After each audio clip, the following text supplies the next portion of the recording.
mientras me ponen la presentación, doy un resumen más o menos de lo que hemos visto. Hasta ahora hemos estado viendo el capítulo 12 de Apocalipsis. El capítulo 12 de Apocalipsis que nos habla acerca de la mujer que está parada en la luna, que tiene las estrellas sobre su cabeza. Ya eso lo dejamos definido. La iglesia de Dios, el pueblo de Dios. Siempre que oigamos una mujer en términos proféticos, iglesia, así de simple. Las estrellas, lo mismo que le pasó a José, que todas las estrellas, el sol y la luna se hincaban frente a ellos, las 12 tribus de Jacob. O sea, era todo el pueblo de Dios. Y también hablaba acerca de una señal que apareció en el cielo, un dragón. Y relacionamos ese dragón con dos cosas. Una con Satanás. Satanás es la serpiente antigua.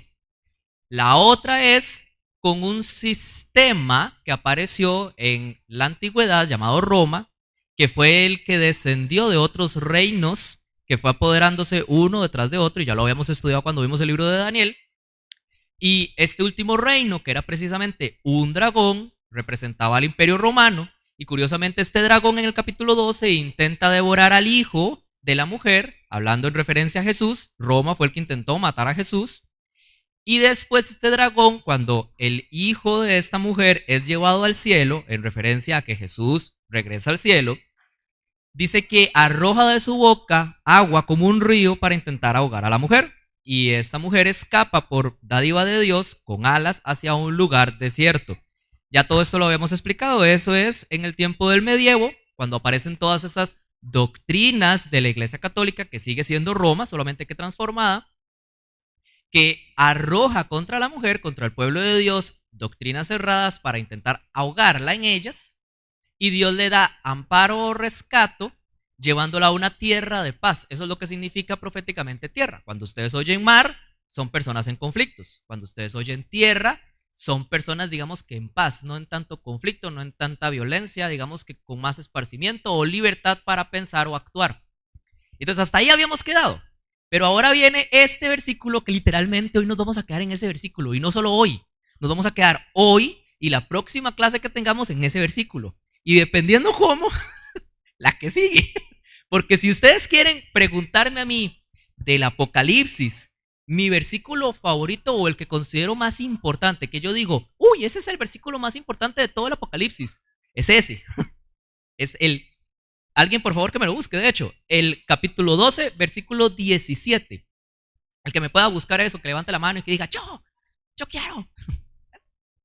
Ya le llegan el micrófono, hermana. Ahí está. Entonces el dragón se llenó de ira contra la mujer y se fue a hacer guerra contra el resto de la descendencia de ella, los que guardan los mandamientos de Dios y tienen el testimonio de Jesucristo. Gracias, hermana. Ese es el versículo más importante para mí, porque nos está señalando en particular el último pueblo de Dios. A ver, las cosas para Dios son muy simples. Dios hace las cosas así, vea. Tengo un problema, voy a mandarles información sobre ese problema por medio de un mensajero. Ahora, si ustedes no conocen ni al mensajero, ¿cómo les va a llegar el mensaje? Y si no tienen el mensaje, ¿cómo se salvan? ¿O cómo libran el problema? Entonces, primero ustedes tienen que conocer al mensajero para poder recibir el mensaje. Y ese nos está señalando quién rayos es el mensajero. Entonces, vamos a analizar el texto para demostrar que este versículo habla precisamente de la iglesia en la que yo estoy parado en este momento. Y lo voy a hacer un poco extenso, entonces pongan cuidado a esto, vean. Antes que nada dice que el dragón, que ya dijimos que es Roma y Satanás, los dos, es un símbolo que representa a ambos. ¿Por qué? Por muy simple razón, porque Satanás es el que gobierna el imperio romano, gobernó el imperio romano y también a todo lo que se generó a partir de ahí. Entonces, dice que se llenó de ira contra la mujer, ¿de acuerdo? Y que la descendencia de él fue la que recibió esa ira del dragón, así dice. Y se airó contra la descendencia de ella, ¿de acuerdo? ¿Qué es importante de ese texto? Bueno, es que nos está diciendo, digamos que la genealogía de la iglesia o del pueblo que tenemos que buscar. Voy a esto. Jesús aparece en la antigüedad, año cero. Jesús hace una iglesia. Se llamaron los 12 apóstoles. Los 12 apóstoles hacen una iglesia más grande, la iglesia primitiva. Y esa iglesia conquistó toda la antigüedad, ¿de acuerdo? Ahora, significa que esa es la primera iglesia. Si dice que es la descendencia de esa mujer en particular, tenemos que seguir todo el hilo hasta llegar a nosotros. O sea, no puede ser una iglesia que se haya brincado un pedazo de ese hilo. Esa iglesia después aparece en el medievo, lo que fueron valdenses, lo que fueron personas que anduvieron predicando, no la iglesia católica. ¿Por qué no la iglesia católica? Muy sencillo, porque la iglesia católica fue una desvirtualización, fue digamos que una mezcla que hubo entre el paganismo y el cristianismo, que por tanto no puede ser la iglesia de Dios. Es una iglesia que se aparentó ser la iglesia de Dios, pero no era la iglesia de Dios en ese momento. La iglesia de Dios en ese momento eran personas que andaban predicando y arriesgando su vida con pedacitos de la Biblia, trocitos de la Biblia enredados en sus telas, que si se los encontraban los mataban, pasándolas de uno a otro y esparciendo el mensaje. Esos fueron los hijos de Dios durante ese periodo. Luego seguimos adelante y esto ya lo habíamos estudiado con las iglesias, en las primeras 7 iglesias. La siguiente iglesia fue, ven ese señor que está ahí en el centro, ese señor se llamaba Martín Lutero y ya lo habíamos estudiado. Ese señor fue el que hizo la protesta. ¿Qué fue la protesta? Una, digamos que queja contra la iglesia católica acerca de las indulgencias, que era una indulgencia. Y pues digamos que yo iba a cometer un pecado bien grande. Yo iba, no sé, a pegarme un fiestón de los buenos. Entonces iba con el curita, le pagaba lo que el curita más o menos determinaba que costaba mi pecado. Y ya, bien, yo podía o hacer mi pecado o me perdonaban el pecado que ya había cometido. O sea, lo podía hacer incluso por adelantado. Martín Lutero dijo, eso no es muy bíblico. Entre muchas otras cosas que tenía. Esa es la iglesia. Según las 7 iglesias, esa es la iglesia que sigue el protestantismo, ¿de acuerdo?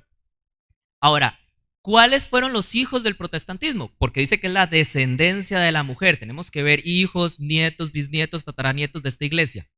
Los que siguieron fueron, como dice el texto, se le dieron grandes alas de águila a la mujer para volar a un lugar desierto y encontrar refugio, después del medievo.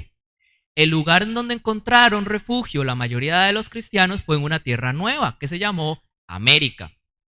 Entonces, la descendencia de este protestantismo, que después de pasar el tiempo, el protestantismo, digamos que tuvo algunos inconvenientes, se quedaron muy estancados en algunas cosas, incluso se devolvieron y se hicieron amigos otra vez de Roma, encontró su descendencia en las personas, aquellos tipos que están allá, los puritanos, que llegaron a las colonias de Norteamérica. Entre ellas, por ejemplo, Rhode Island. ¿Y qué tuvieron de nuevo esta gente? Bueno, muy sencillo. Digamos que el hermano aquí quería ser, no sé, ateo, y aquel otro quería ser luterano, y aquella otra quería ser, no sé, metodista.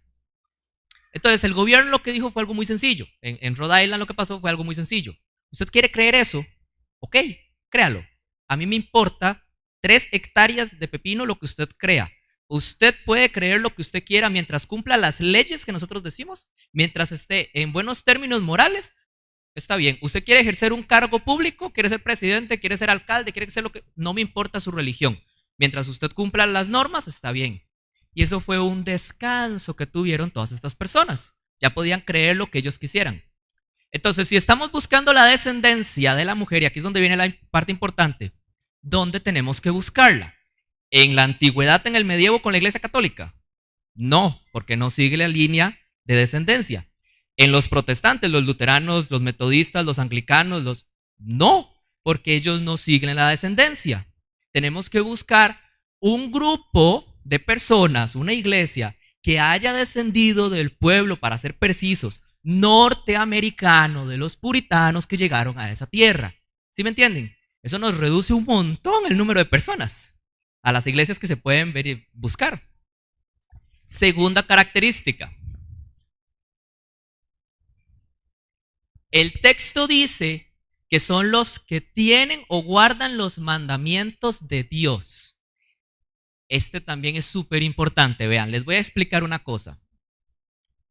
A nosotros nos han metido en la cabeza unos 10 mandamientos que no son los 10 mandamientos. Porque son los 10 mandamientos que desde la antigüedad se le enseñaron. Por ejemplo, no robarás. Sí lo han oído, ¿verdad? Dice, no robarás.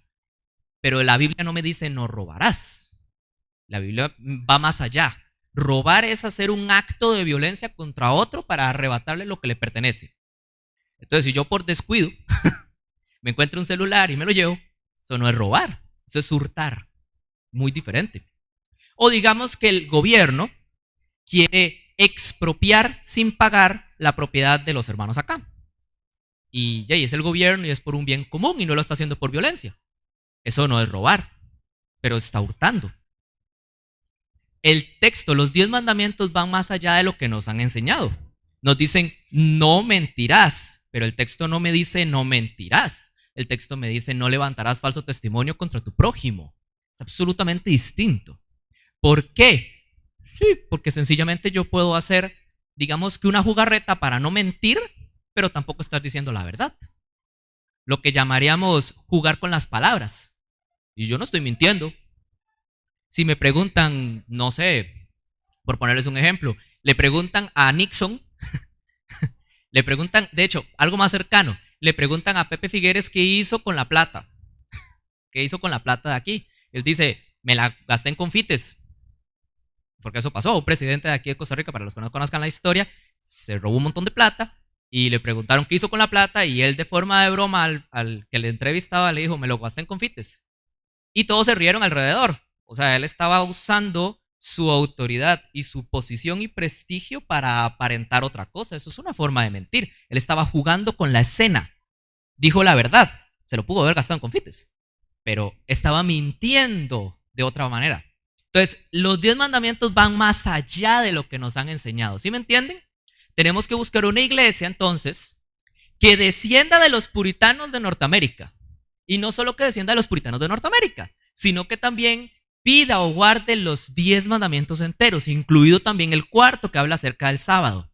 Solamente hay una iglesia en este mundo que cumple esas características. Solo hay una. Créanme, lo estudié. Yo antes era ateo y cuando me salí del ateísmo dije, voy a buscar la verdadera, la verdad detrás de todo esto. Y me puse a estudiar una que ustedes no tienen ni idea. No solamente cristianas.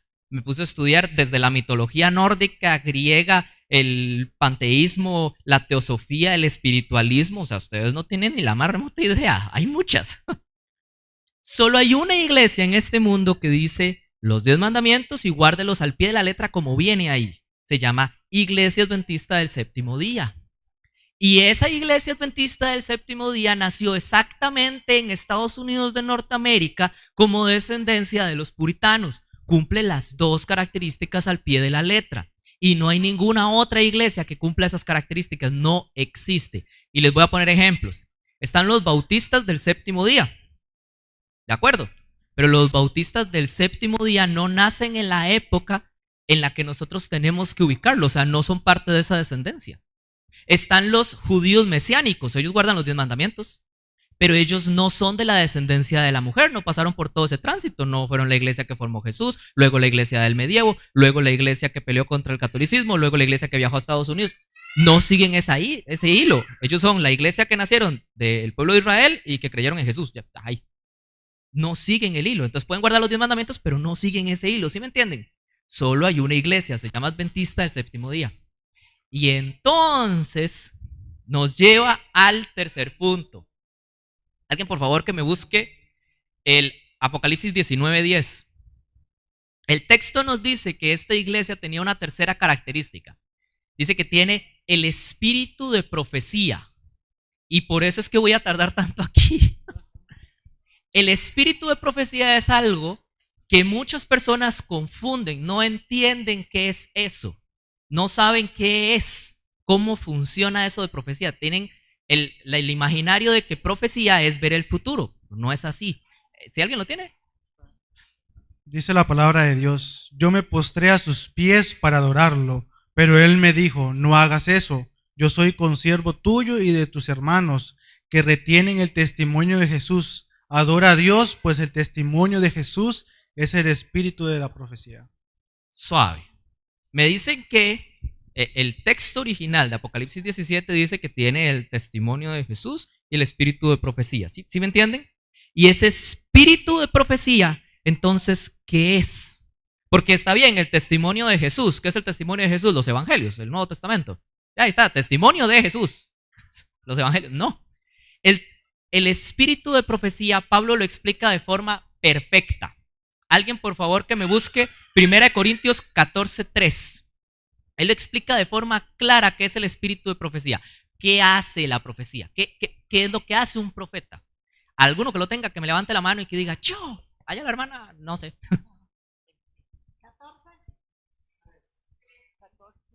3. Ok, dice, pero el que habla en alguna lengua no habla a los hombres. El 3 es, disculpe.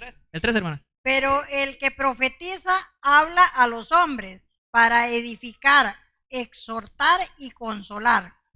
Paremos un toque. Hasta donde a mí me han enseñado en la cultura moderna, cuando usted le dicen es profeta, es lo mismo que decirle usted es adivino. Usted ve el futuro. Eso significa, eso es lo que a mí me han enseñado. Un profeta es el tipo que ve el futuro y me dice, hoy te vas a caer en un pozo y yo me caigo en el pozo. Eso para mí era ser profeta, ¿sí o no? Pero no. Profeta o tener espíritu de profecía es la persona que dice esto. ¿Ven esto de aquí? Es malo. ¿Ven esto de aquí? Es bueno. That's it. Eso es todo. Eso es lo que hace. Eso es lo que me dice ahí. Edificación, exhortación y consolación. O sea, edifica la iglesia porque la exhorta, le dice esto es bueno, esto es malo. Y luego de que le dicen esto es malo y todos se sienten mal, lo consuela. Eso es lo que hace el espíritu de profecía. Alguien por favor que me busque Proverbios 29 del 17 al 19. Proverbios 29 del 17 al 19.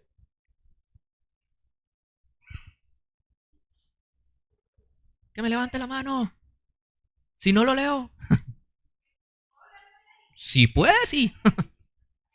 Ok, desde ahí sí está bien. Corrige a tu hijo y te dará descanso, y dará alegría a tu alma. Sin profecía el pueblo se desenfrena, mas el que guarda la ley es bienaventurado. El siervo no se corrige con palabras. Si ustedes se leen todo el proverbio de lo que trata es de corregir. Corrige a tu hijo, corrige al siervo, corrige esto, corrige al pueblo. Se trata de corregir y todo se centra en esa parte. Que sin profecía el pueblo se desenfrena. A ver, si usted no sabe qué va a pasar en el futuro, ¿se va a desenfrenar? No. ¿Qué importa? Pero si a usted no le dicen qué es bueno y qué es malo, usted termina haciendo cosas malas creyendo que son buenas. Y usted puede tener toda la intención de querer hacer lo bueno. Pablo quería hacer con todo su corazón lo bueno y mató un montón de cristianos y los forzaba a renunciar de Jesús y los asesinaba después de eso. Con todo el buen corazón. Si usted no sabe lo que es bueno y lo que es malo, termina haciendo cosas malas sin saberlo. Ese es el trabajo de un profeta. Profeta no ve el futuro. O sea, sí lo hace. Pero ese no es el propósito. Eso no es lo que hace el espíritu de profecía. ¿De acuerdo? Y me dicen que esta iglesia del PIN, que ya definimos como esta, tiene que ser esta en la que yo estoy parado. No puede ser ninguna otra. El que me traiga cualquier iglesia que lo logre, que me traiga una iglesia que cumpla esos dos requisitos, son solo dos, es muy simple. Esos dos requisitos y que me lo compruebe. Que me lo traiga aquí, que me lo compruebe. No hay. Entonces esto me lleva a donde voy a terminar y donde voy a empezar la próxima vez. Esa señora que está ahí parada es parte de nuestras 28 creencias. Y a la gente, en serio, las personas detestan oír acerca de ella.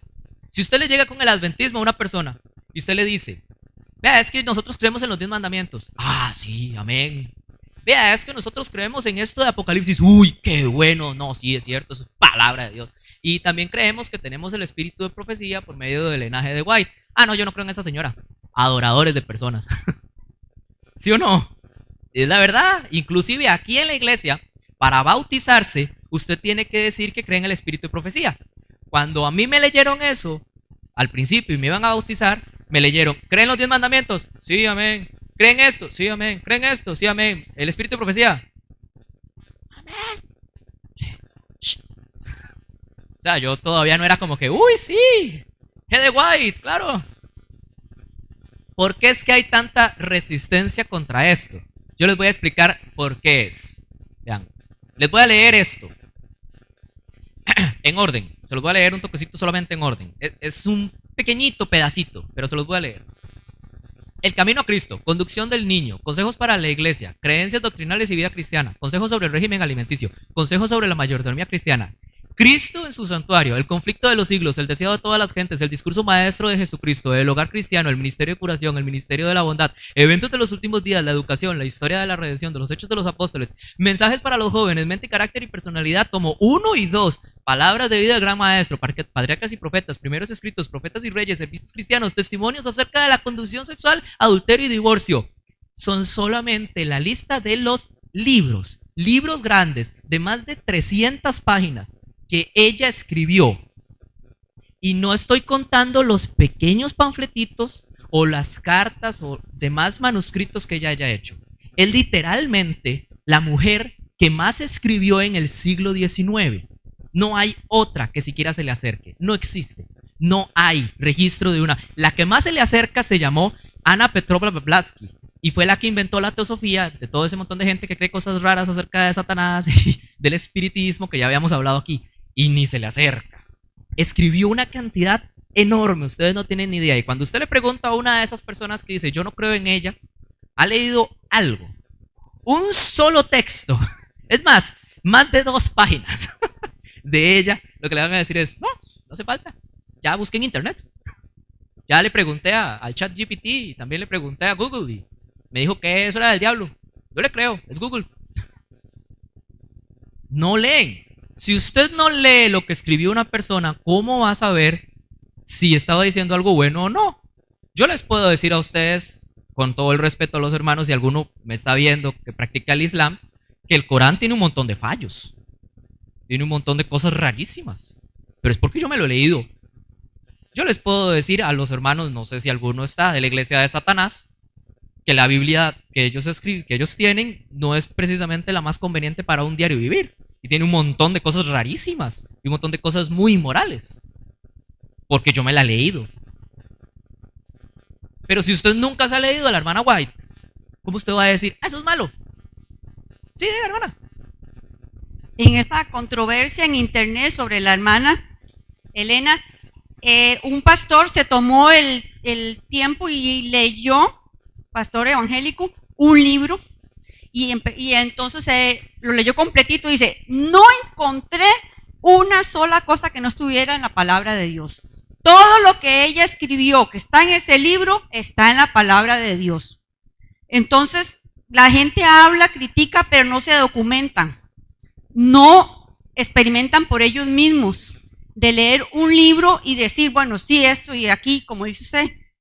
Pero se dejan llevar por lo que dicen en tal video, lo que opina tal persona, y ese hombre, él llegó y dice, voy a leerlo, y empezó a decir, vean, no hay nada, todo está en la palabra de Dios, lo que está en uno de los libros, no recuerdo cuál fue, pero es para que nos quede a nosotros, que la gente habla sin documentarse, sin experimentar ellos mismos. Les voy a contar ya para terminar 2 historias, y son personales. La primera es una que me pasó con mi abuela. Mi abuela fue cristiana, evangélica, esa que hablaba en lenguas y desmayaba gente a diestra y siniestra durante mucho tiempo. Y luego se metió en el adventismo y creyó en el adventismo y demás. Pero la mujer con Elena de White, vea, eran patas traviesas y me metí al caballo y todo lo que usted pudiera decir malo de una persona, lo decía ella. Y me acuerdo que una vez en una charla, yo que ya estaba con el copete hasta arriba, porque le daba libros y ella no los leía, a mi tío les daba libros y no los leía. Entonces, sí, pues digamos que saqué un poco de mi antigua forma de ser sarcástica y mala. Se me fue. Y le empecé a hacer preguntas acerca de ella. Le empecé a hacer preguntas, usted sabe esto, usted sabe aquello. Y así me la llevé de pregunta en pregunta y ahí estaban mi tío y la esposa de mi tío presentes, que ella era la que los adoctrinaba y les enseñaba. Y les enseñaba lo que les quería enseñar. Y me la llevé entre pregunta y pregunta y pregunta y pregunta y pregunta, hasta que llegó un punto de tanta confrontación, y eso me lo enseñó ella, que está ahí, se llama Método Trek. Llega tanto pregunta y ella no podía responderme porque no tenía argumentos, que entonces en un momento, cuando le hice la última pregunta, le dije, ¿y por qué no cree entonces en la hermana White? Y ella me dijo, pues, no sé, pero yo no creo. No sé por qué, pero yo no creo. Y así está la mayoría de las personas. No sé, pero yo no creo. Vean, les voy a hacer una... Esto fue lo que a mí me convenció, y es la segunda historia, de que la hermana White era profeta. Antes de leer toda la totalidad de los 64 textos y todos los manuscritos que me he leído de ella. Antes de hacer todo eso, fue, en internet usted se mete y escribe Elena G. de White y una de dos, va a aparecer textos de la iglesia adventista defendiendo. Así como que, nada, sí, ella, pero mejor centrémonos en la Biblia. Y un montón de gente mentándole la madre de la forma más horrible que usted pueda oír. Literal la maldicen. ¿Cómo es que uno va a odiar tanto a una persona sin siquiera haber leído el texto? A Moisés lo detestaron, a Elías lo odiaron, a Samuel lo vomitaban, a Jesús lo mataron para no oírlo. No ha habido un solo profeta en toda la Biblia, perdón, es que el carro de la basura está ahí. No ha habido un solo profeta en toda la Biblia, toda la totalidad de la Biblia, no ha habido uno que no haya sido odiado, detestado o que lo hayan querido matar. Entonces yo dije, si tanto la odian, tengo que leer a ver qué es. Y me puse a leer. Entonces la próxima clase vamos a hablar acerca de la hermana White. Le voy a dar la palabra a la hermana solamente para terminar, pero en la próxima clase vamos a hablar acerca de la hermana White. Vamos a hablar acerca de argumentos que utilizan en contra de ella y de textos. O sea, vamos a ir al texto a leerlo literal lo que ella dice, para ver si realmente está diciendo eso, para ver si realmente ella es racista, si realmente ella es apoyaba la esclavitud, si realmente ella estaba loca, si realmente ella era solamente una enviciada que padecía espasmos y se desmayaba en el suelo. O sea, vamos a estudiar todo eso con cuidado. Ah, sí, si era amazona. Entonces le doy la palabra, hermana, y con eso terminamos. Buenos días, hermanos. Muchas personas que no son adventistas me han dicho que nosotros idolatramos a la hermana White, que ella es un ídolo para nosotros, que ya estamos igual que los mormones con el libro de, ¿cómo se llama? Que ya estamos como José Smith con este señor. Son personas que definitivamente no quieren entender. Ellos no quieren entender. Y ahora sí, para irme, palabra de honor, y ahora sí me voy, porque se me fue el tiempo. Todo lo que yo les he presentado aquí, de principio a fin, todo el Apocalipsis y Daniel, todo, absolutamente todo lo que les he dicho, todo, yo lo aprendí estudiando El conflicto de los siglos, escrito por Elena G. de White. Y no la he citado una sola vez, ustedes son testigos, yo solo he usado la Biblia, nada más la Biblia y la historia, eso es todo lo que yo he usado. No he dicho nunca, la hermana White dijo tal cosa. Simplemente es que yo no hubiese entendido si primero no lo hubiera leído ahí, porque eso es como aprende el ser humano. Entonces, Diosito me los bendiga, tengan un lindo sábado y gracias, camión de la basura.